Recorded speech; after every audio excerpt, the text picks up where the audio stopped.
I remember when I was in college hearing the story of the German theologian Karl Barth, who was a great thinker in the Christian church after the Second World War.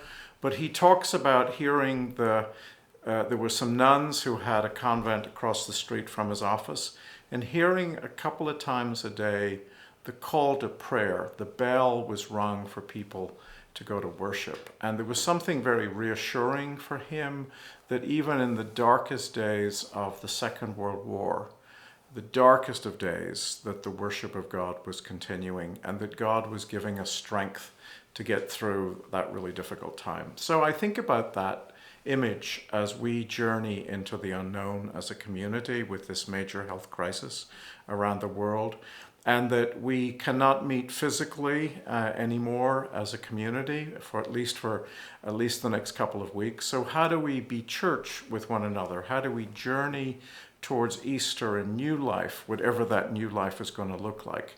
And it's clear to me, watching the news and listening to all the things that we're hearing around us, that life is not going to be the same. Church is not going to be the same. And so how do we use technology, and how do we use those principles of the continuation of the worship of God, the support of the Christian community, and being the healing Jesus, the presence of Jesus in the world? How do we do that in what we're facing today?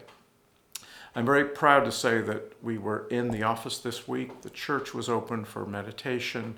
We have been able to function fairly normally as a church community, and we've spent that time trying to get ready for the future. The vestry's had its first meeting through this program called Zoom. So all of our ministries will be able to meet on the internet and have conversations and see how we're all doing and plan ahead. So that's something that's available. We are going to help people who are not yet a part of our Facebook community to be able to understand how beneficial Facebook is to how we relate to one another, how we share stories. If we find ourselves a week or two from now that we can't travel as much as we'd like to, or our children are home from school, or maybe we have to work from home remotely, what is that like for us, and how do we support each other in that kind of new environment of the workplace, and having our children, or perhaps people who are dependent on us around, people who are ill, and how do we deal with our fears and our concerns? So that's going to be something that you're going to hear about. And we're also continuing to provide worship online, so that you're going to see a part of our choir, and we will continue to offer great liturgy and music on Sundays so that the people of God at St. Paul's can continue to worship.